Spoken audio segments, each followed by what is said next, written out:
Hi, I'm Chike Coleman, and this is Row Reviews, the Cinematic Underground, the show where we sometimes talk about new movies in theaters, sometimes older stuff. It really just depends. Usually this would be a rewind episode, but we've both seen more current features this week. Sanford, how have things been? It's been a while since we got together, really. Yeah, it's been good, but I miss doing the show on a regular basis, so I'm looking forward to, getting together. I've been watching some different stuff, a couple of documentaries mostly. No musicals then? No musicals. Shame. Yeah. Although there isn't any really good ones out yet, but when there is, I'll let you know. Yeah. The Beatles musical is going to be playing at the Savoy as part of their Fathom events. Oh, Yellow Submarine again? No, Yellow Submarine is also coming up at the Art. Yeah. But God, I'm blanking on the name. The Julie Taymor movie. Oh, Across the Universe. Yes. Yeah, which you were not so hot about as a musical. Yeah, no, it's more visual art than it is a decent musical. Yes. Although the music is awesome.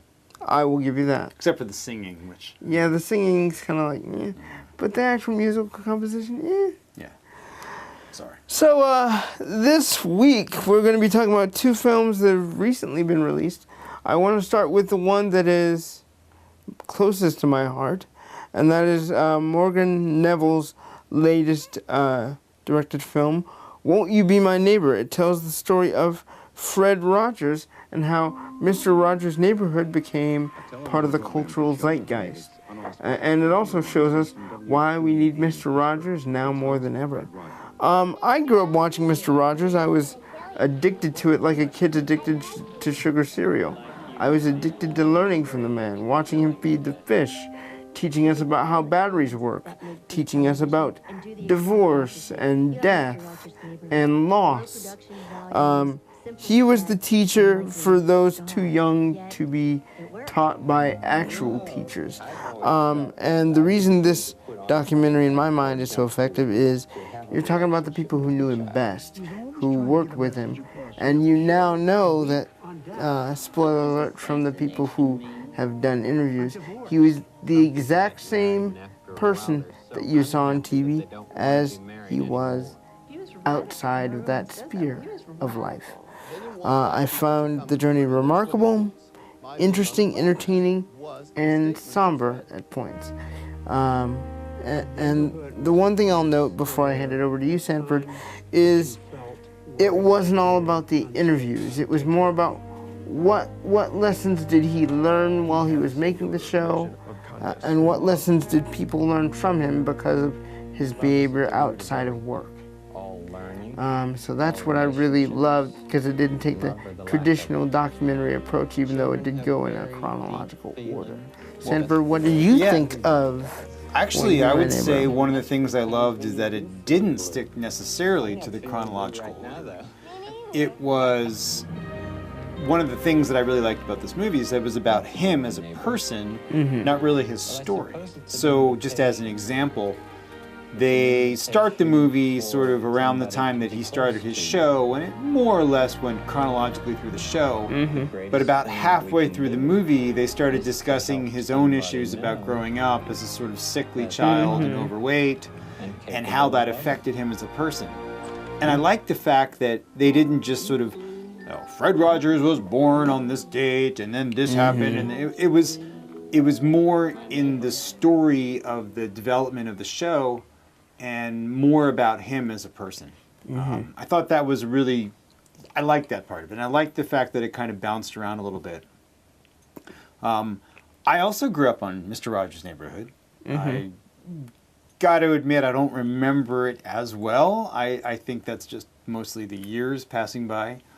I do remember, like you, it was cool. My favorite parts of his show was always when he went somewhere to go learn about that. Yes, to go learn absolutely. About this. And he was just, asking interesting questions. And as a kid, you were totally into whatever machine or something he was learning about was he was asking the questions that the kids would want to ask. And that was a very sort of interesting part of the movie is you look at him, and I think especially people who don't know, who never watched the show, you look at him and you're like, here's some old dude in a sweater what kids are going to relate to him?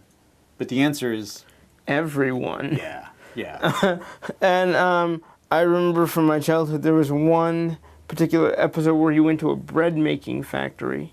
I don't know whether that was in the 90s or a rerun. Couldn't tell you. But just his curiosity about how the machines do what they do, how they go. His childlike innocence is not only reflected in moments like that, but also in the animated segments where they basically reveal that Fred Rogers was Daniel Tiger and Daniel Tiger was Fred Rogers. Right, right. And the innocence and curiosity never left him as an adult. Yeah, I think that's there's something that I, for example, I don't really remember being aware that he wasn't in the puppet section. So for the people who don't really know the show, there were parts of Mr. Rogers' Neighborhood where he was on the screen and basically talking to the camera. Mm-hmm. Then there were parts of the show where the trolley would go off into the sort of other world, and Mr. Rogers wasn't there, but what we learned in the movie is that he was doing all the puppetry. Yeah. And different characters, which he would use then to, like you said, cover themes of death or divorce or whatever sort of topic was related to the show. And I, of course, as a kid, I never was aware of that, which is the genius of it, right? You're teaching them without them actually realizing that they're learning something. That's the best way to relate to kids. I agree. And I didn't know that he wasn't behind the puppets either. Yeah. You definitely can't pick up on that as a kid. And even as an adult, you'll hear a slight affectation, but it really won't register with you that it's him. Right. Well, and then there's some great shots in the movie of him meeting with kids and, and relating to them, and he would find out which one of the puppets they liked, and then he would sort of reach in and pull it out. And this is what was so amazing. I mean, he would stand there with the puppet on his hand. It was obviously a puppet on the hand, but when the kid was relating to the puppet, for that kid at that moment, that puppet was real. That puppet was actively part of and even I was sitting there watching it in the theater, and I was thinking to myself, this is right in front of my face. I know the puppet's on his hand, but I'm literally just looking at Daniel Tiger talking to this kid. Yeah. And the fact that he can still do that to me as an adult, rather than a 5 or 6 or 7-year-old child, shows the power of his work. Yeah. Now, things weren't always roses for Fred Rogers, and we don't need to go into all of that, but there was a question of whether Mr. Rogers was gay, and that's quickly brushed under the rug toward the end of the film. Brushed under the rug in the sense of resolved, or just kind of like ignored? I would say resolved. Me too. I never bought. I think the Mr. Rogers' gay thing was more just the gentle sort of, and I would say a little bit effeminate way that he interacted on the show. But I think a lot more of that is because he was relating to young kids. Mm-hmm. And adults didn't feel like they could do that. Yeah, I think people who really get off on that were ones who didn't really watch much of the show. That would be my statement. Plus the fact that in real life he was married with 3 kids. Yeah. Which kind of, Mm-hmm. So what'd you think of the stories from the mailman? I'm sorry, the police officer. I'm blanking on his last name. Officer Clemens is what Yes. you're thinking about, or Francois Clemens. Yes. What a great story, right? A beautiful story, but oddly not the one that touched me most. Like, Okay. I'd seen that chunk of the story so many times in the trailer that by the time I saw it in the actual film, I was like, makes sense. Okay. The thing that actually touched me most was that last 5 minutes where he said, think of someone that's touched you. Mm-hmm. And said that to each of the people who were interviewed. Yeah, said that to each of the people that were interviewed, and they took a second to think about someone, and then I found myself taking a second to think about someone, and the value that they brought to my life. And it was just like, yeah, Fred Rogers is never gone. He's always here within you, within the lessons he taught. That to me was the best moment. That's awesome, but I gotta say, I think I'm more cynical or something, because when I was watching the movie and they got to that part with the sit for a minute and think of somebody, I was like, oh God, this is how they're wasting screen time. It was very manipulative. It was, and then he would sort of shoot the people on a sustained take, and then what they were doing in the movie was they were actually cutting between different interview subjects who were showing them for 6 seconds at a time or something. I just felt very manipulated by that. There was another part of the movie I had a similar complaint about there, and I don't even really recall now exactly why they did it, but sort of in the middle of the movie they had a montage of babies. And they were trying to talk about child development or something like that. And it was just one of those things that's, wow, so they fell back on stock footage of babies, little cute babies. I mean, babies are cute, little cute babies, but that's another minute and a half that they could have delved into something more important. I'll agree with you on the second point, but not the first. Okay. Here's why. I think it's important. I think in the hustle and bustle of being the workaholics we sometimes all find ourselves trapping ourselves into, that was our pure moment to just stop, be thankful, and resume. Okay. And I don't know if everybody who's ever seen that documentary did that, but I found myself compelled to do so. Well, I did. I think my problem is always, and this is just, I agree with you about our quick moving world. My brain has a hard time, especially in that context, sort of stopping and thinking about one person, especially when they're cutting between people and things like that. So I do agree with you. I will say this though, one other complaint I had, and finding complaints is something I feel is sort of responsibility of the movie critic, right? Yeah. They talked about a moment of silence or a minute of silence, and there was another part of the movie where they talked about scenes of Mr. Rogers' Neighborhood that were just dead silence, or him just sitting there, and they showed clips of them, but then they played music in the background. Yeah. I mean, if you're talking and making a point about silent reflection, turn off the music. Yeah. I'm sorry. I think, I don't know what that says about people. Do they think that moviegoers these days are not able to watch a scene without listening to background music? Or did they, for some other reason, choose to play it? I don't know, but it really frustrated me about this movie. I will say the only complaint I have with this film, and it's a fairly unsubstantial one, is they never really touched on the music of the program either, because that was another interesting point. They used a jazz musician, Johnny Costa, and his quartet or trio to do the background instrumentals for every single episode. That was my very first exposure to jazz without even knowing what jazz was. But it kind of kept you in a happy mood throughout the whole time you're watching a show. I actually, before I saw Won't You Be My Neighbor, I actually sat through a Mr. Rogers episode while getting ready for work one day. And I came away asking myself one question. Did I learn anything? And the answer was yes. And it was about batteries and how they make things go and all the different things batteries can do that you don't think about. And as a kid, I would love that. But as an adult, I thought he was teaching an educational segment on power and its proper uses rather than just here's how batteries work. But you can go multiple directions with something like that. Right. So that's where the power of Mr. Rogers' Neighborhood lies. Well, and talking about the music, an interesting thing about that, I didn't realize this until the movie, is that how much of it he wrote.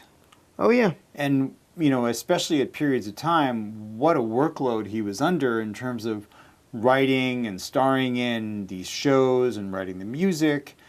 And, there were seasons, obviously, they talked about how near the end he was filming not as frequently, but near the beginning, I got the impression they were filming, dozens of episodes a year.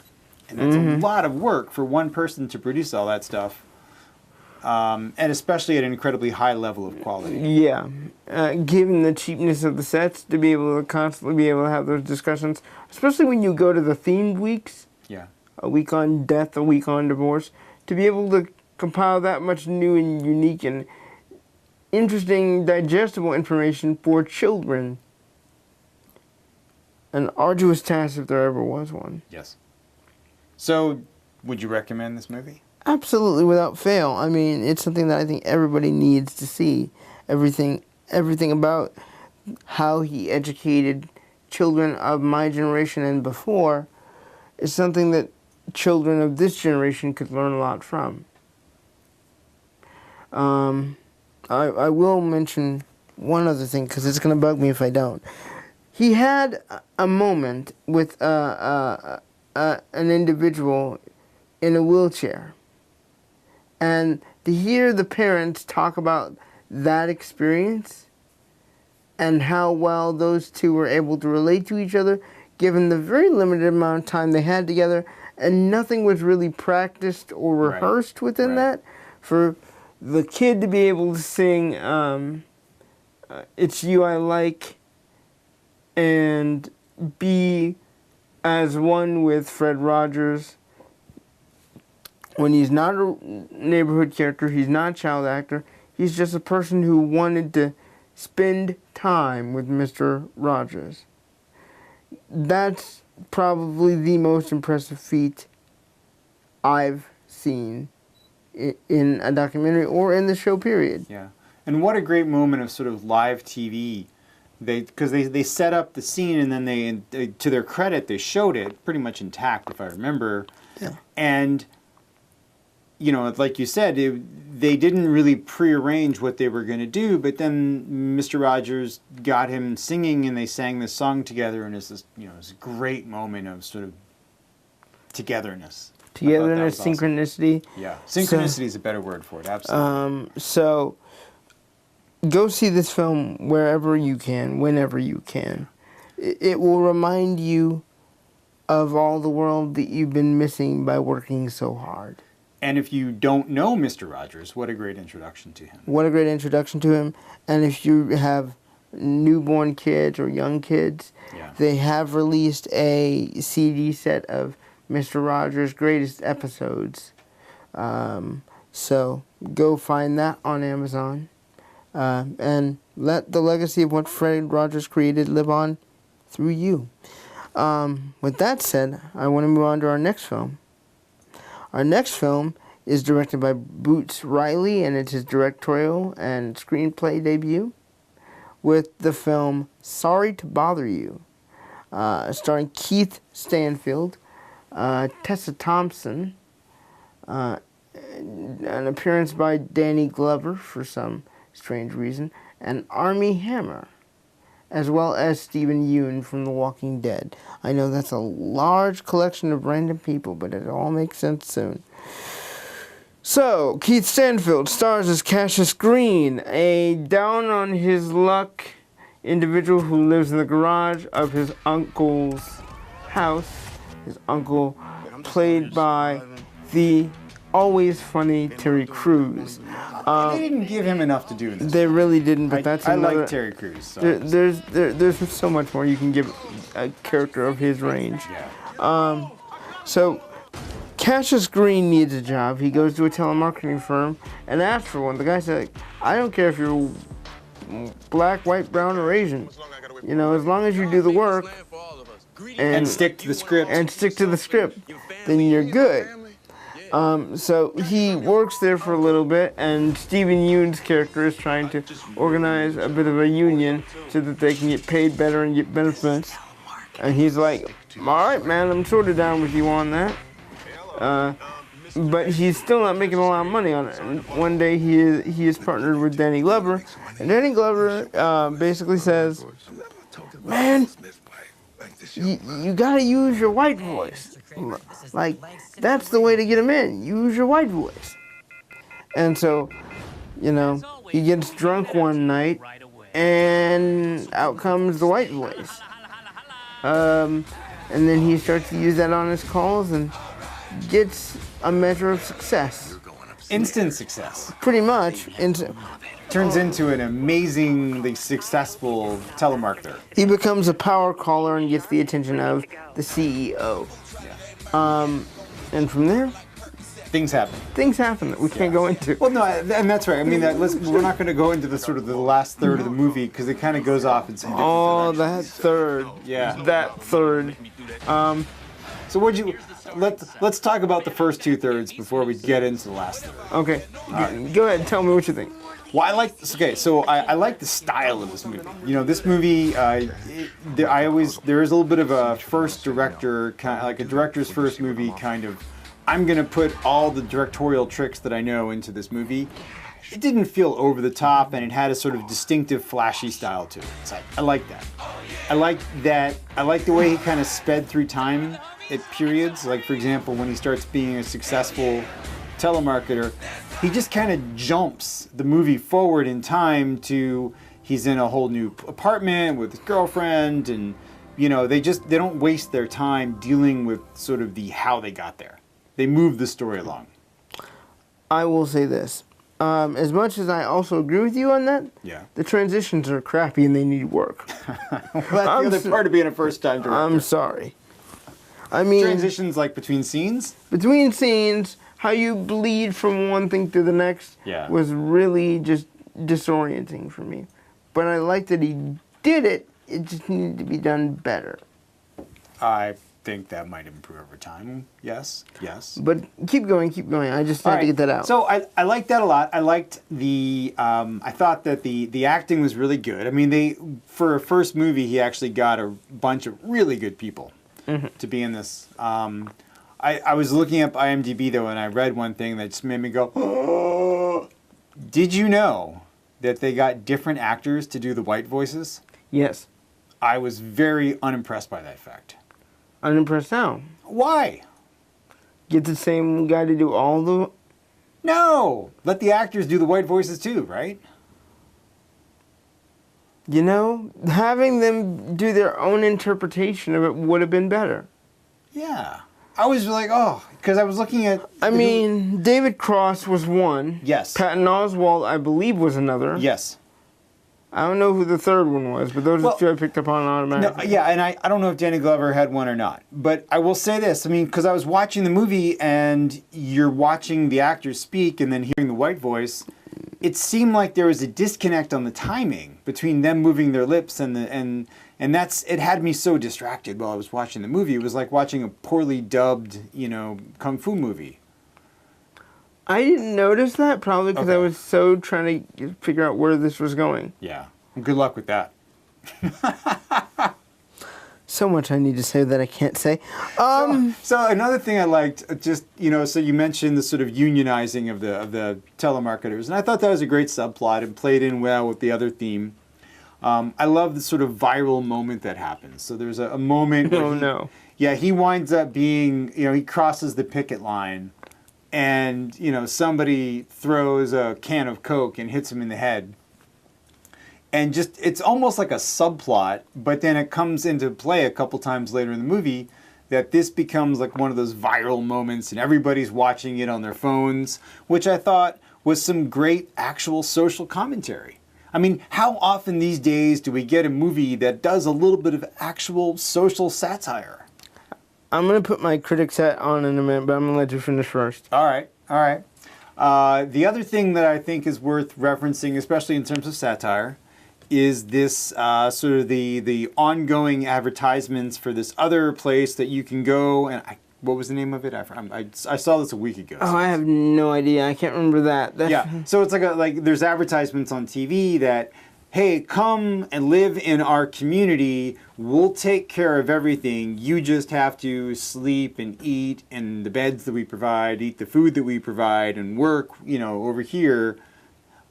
That commentary and the discussion of whether that was actually some form of slavery or not felt like an interesting topic that they kind of used and then didn't really do enough of.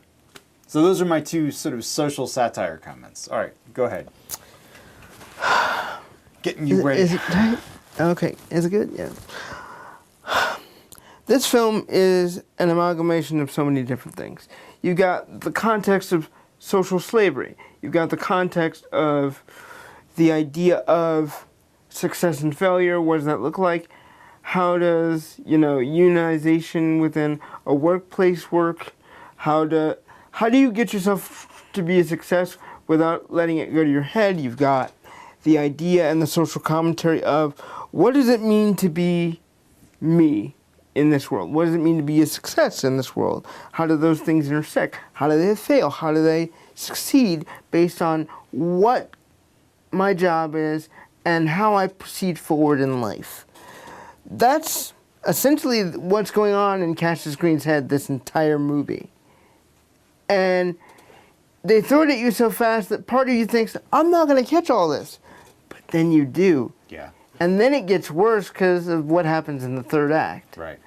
But I love that all those questions are just so subtly thrown forward. And of course, the moment that brings it all home is when he catches his girlfriend breaks up with him because she feels he's too far gone. He's too much invested in that company and not invested enough in himself. He said, I did this for us. And he's like, no, Cassius, you did this for you, and now you're doing it to yourself, and I'm not going to watch that, and I'm going to walk away. Right. And I love that because it shows you the consequences not only of gaining power or gaining financial success, but losing sight of yourself.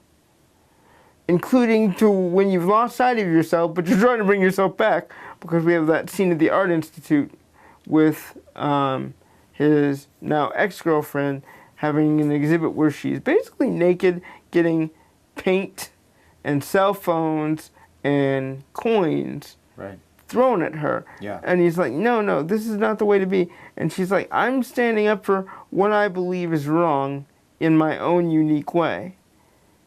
You can't support that, so get the heck out. So through this sort of that part where he's sort of, as she describes, he's doing this for him. He's kind of lost himself into this selfish world of being a power caller. Could you empathize with the character? Of Green or? Of Green, Cassius.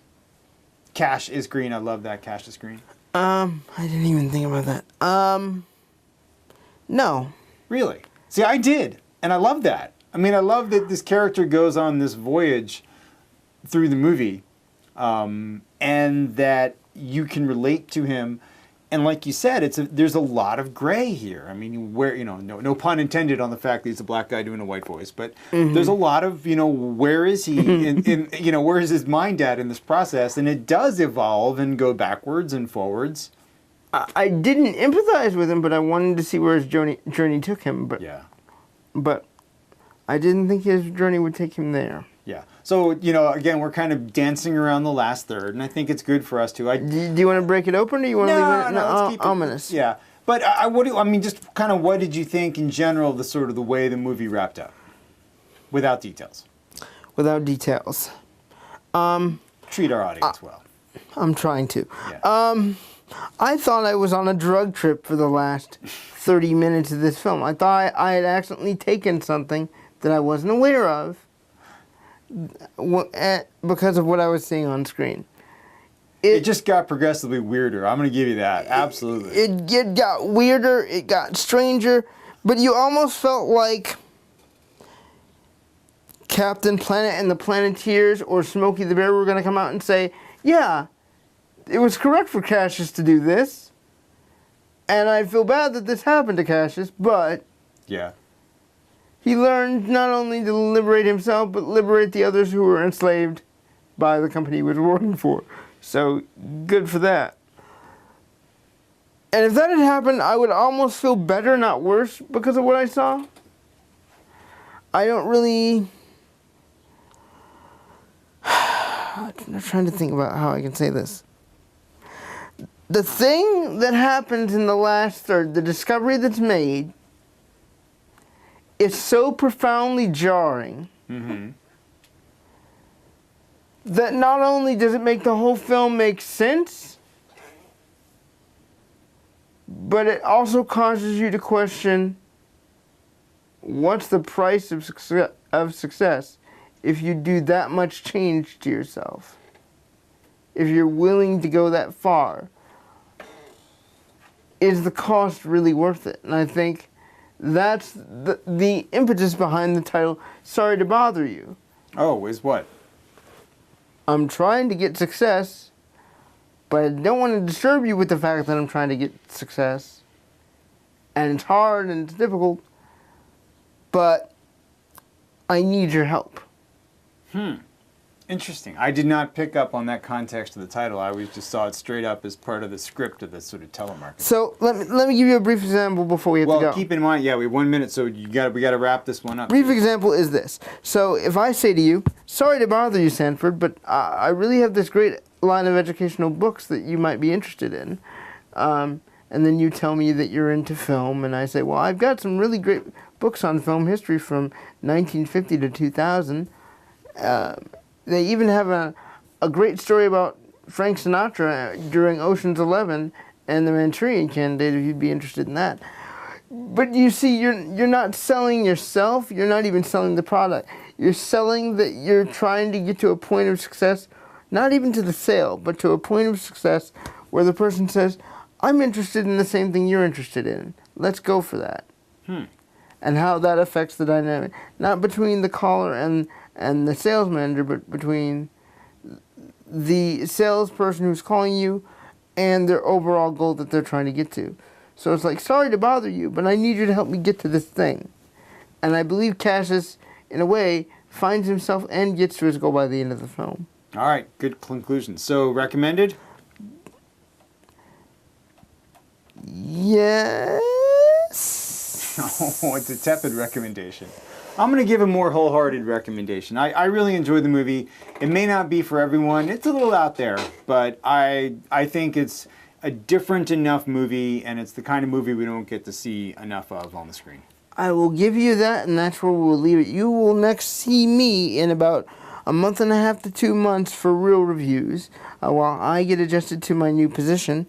But I hope that Sanford will have a few guests in along the way. We'll try. And I know that you will be a worthy successor to me in the meantime while I'm out. We're just going to keep the seat warm. That's all. All right. See you guys soon. Enjoy the movies. Bye.